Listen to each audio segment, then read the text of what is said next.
Bonjour Internet et bienvenue sur Pandemonium TV, ma chaîne dédiée aux jeux et aux figurines qui me plaisent. Et aujourd'hui une vidéo beaucoup moins à l'arrache que la précédente.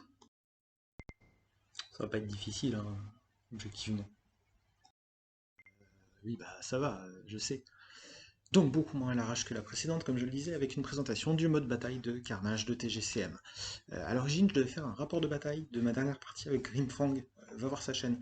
Sauf que j'ai merdé à un moment, j'ai effacé toutes les photos au lieu de les copier-coller, et je me retrouvais donc avec 4 photos que j'ai volées sur le Discord à mon adversaire pour vous raconter que je prends une branlée.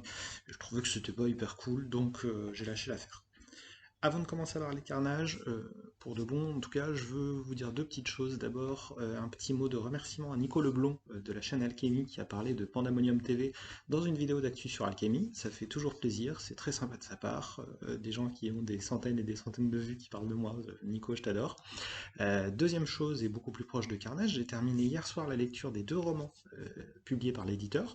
Franchement, si tu aimes le jeu, faut les lire, parce que c'est hyper cool. Si tu connais le jeu, tu auras probablement envie de peindre à l'Eric, Sirga, Enguerrand et tous les gens de cette épopée. Si tu joues pas à Carnage, ça reste une lecture plutôt sympa dans nos univers de jeux de figurines, hein. C'est encore une fois, comme je le disais dans la première vidéo sur Carnage que j'ai faite sur la chaîne, un croisement entre Le Roi Lion et Game of Thrones. Peut-être un peu moins violent que Game of Thrones quand même, on est quand même 2-3 crans en dessous. Voilà. Je recommande cette petite lecture. J'entre pas dans le détail, je suis pas Bernard Pivot. Maintenant, on parle de figurines en vrai.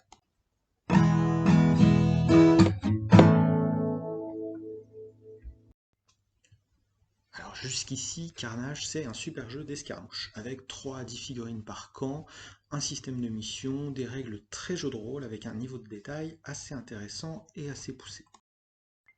Et pour ça, je te renvoie à ma vidéo de présentation, aux différentes parties racontées sur internet, à la chaîne de l'éditeur pour découvrir tout ça. Voilà. Il y a des liens partout, cherche sur YouTube, tu vas trouver. Et donc bientôt, en mars il me semble, l'éditeur va livrer un Kickstarter d'une extension dédiée à un mode bataille, entre autres, parce qu'il y aura aussi des règles additionnelles, des règles sur les montures, sur les éléphants, superbe tempo. Bref, on en reparlera plus tard. Donc hier, on a testé avec Boindil78 au club de Sartrouville le mode bataille.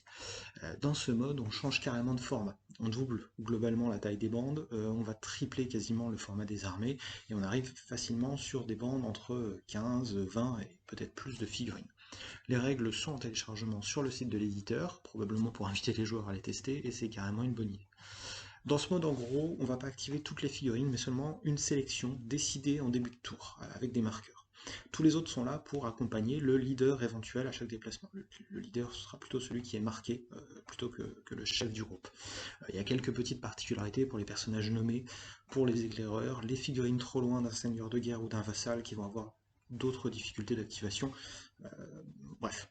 Ce qui change vraiment, c'est qu'une figurine sans marqueur va récupérer tous ses points d'action et ses dés de maîtrise en début de tour, pas en début de son activation. De toute façon, elle n'aura pas d'activation. Sinon, globalement, les règles vont rester sensiblement les mêmes, c'est juste que c'est plus riche, pas beaucoup plus compliqué. Donc hier soir, mais peut-être beaucoup plus longtemps dans le passé, si tu regardes cette vidéo dans un avenir prochain, on a essayé ce petit mode de jeu avec une appréhension un peu sur la durée du jeu. Parce que comme on double la taille de la partie, globalement, j'avais peur qu'on double la durée de jeu, qui pouvait être déjà de à peu près 2 heures, même en jouant correctement. Surtout qu'on a tendance à digresser un peu quand on joue entre copains. Il s'avère qu'on a beaucoup traîné avant de démarrer. On a démarré avec presque 1 heure de retard, et globalement, je pense qu'on aurait pu terminer en 3 heures pour une première partie à ce format. C'était déjà pas mal.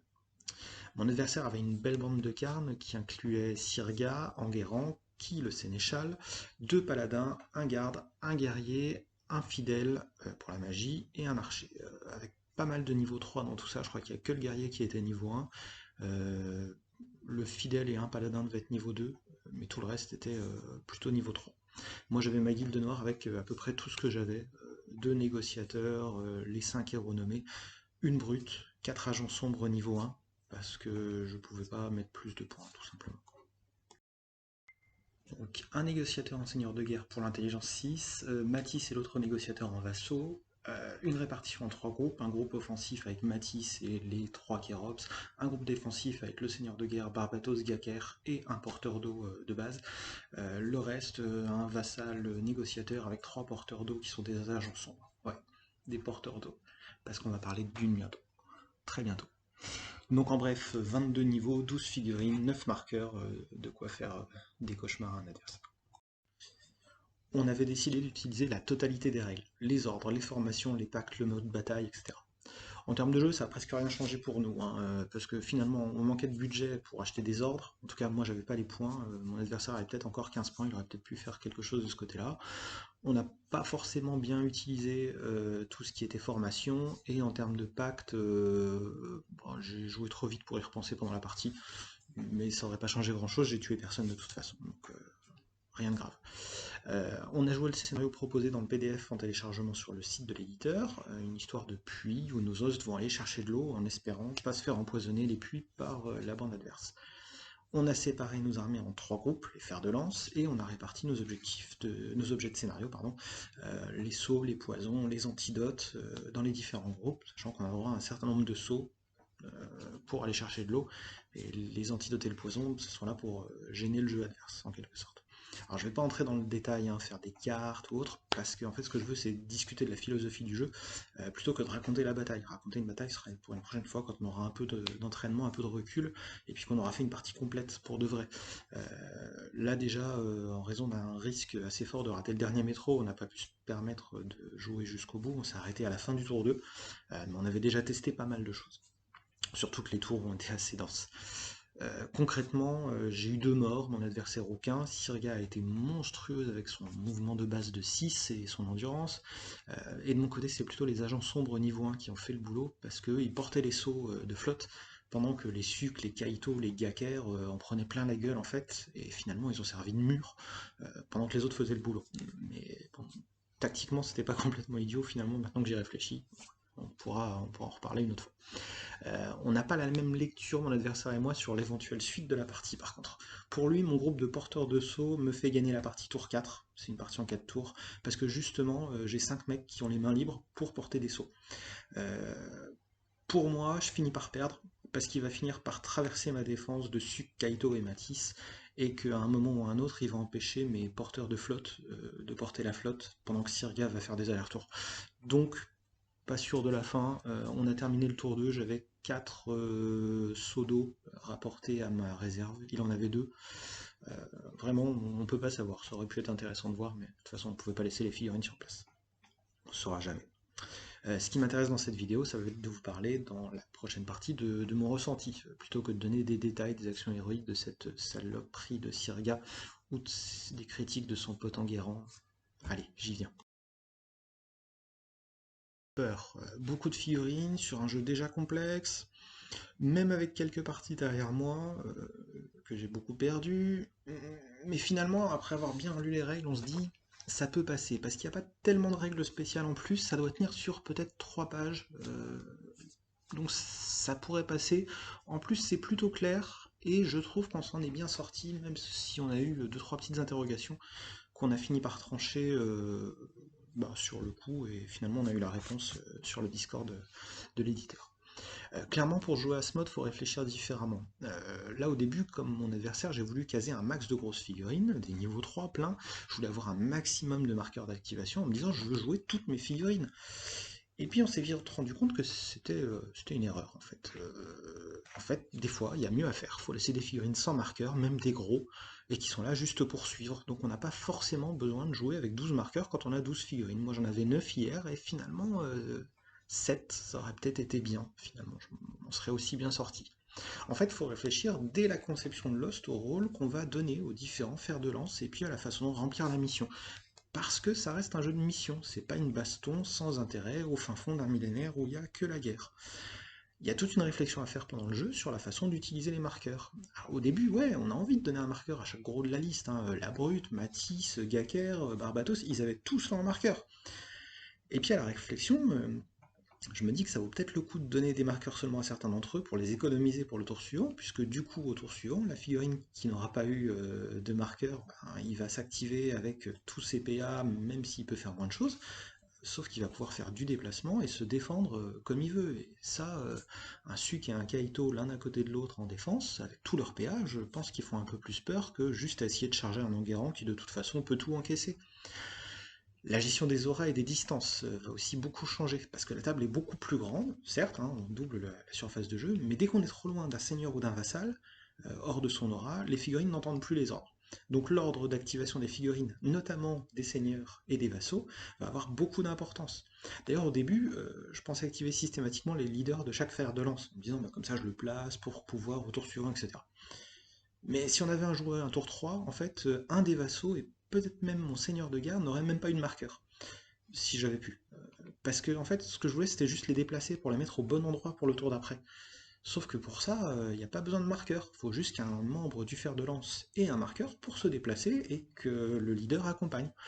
Et ça, c'est tout à fait possible avec les règles de bataille. Donc il y a toute une nouvelle réflexion à faire sur le jeu tel qu'on le jouait en mode escarmouche, pour pouvoir complètement changer nos habitudes, nos réflexes et nos réflexions même sur le jeu. Et il y a beaucoup de choses à reprendre à zéro, euh, ou presque, en tout cas, pour pouvoir s'adapter à ce nouveau mode de jeu. Et c'est ça qui est vachement intéressant, je trouve. À nouveau.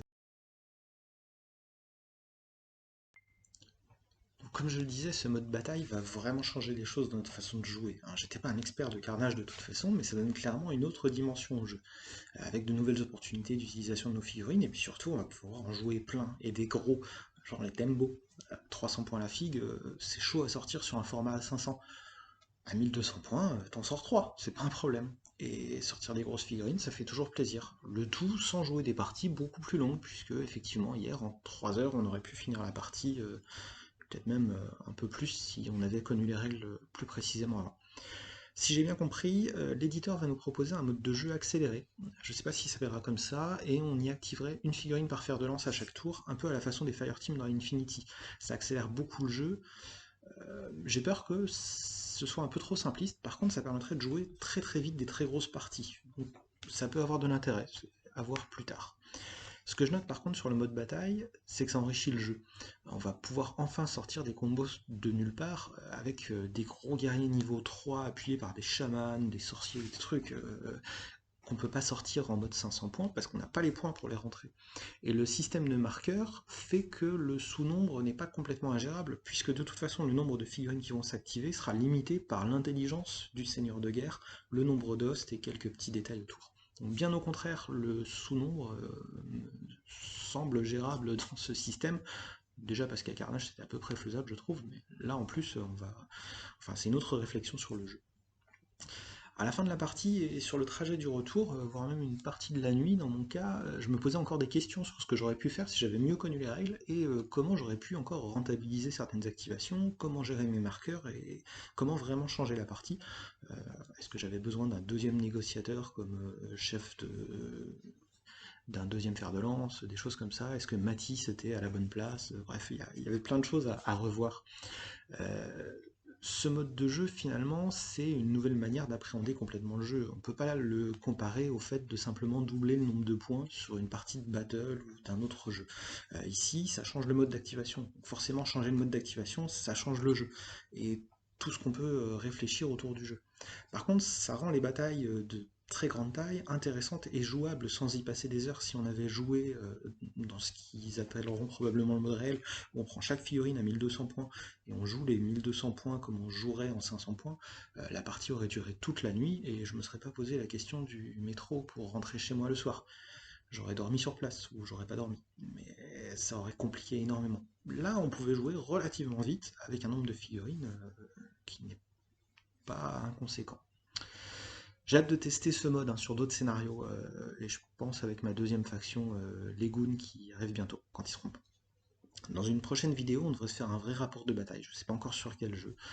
Sinon, on parlera de Dune, parce que j'aime bien parler de Dune. Faudra que ça vienne un jour. Donc d'ici là, porte-toi bien et plein de grosses figues pour faire des grosses batailles.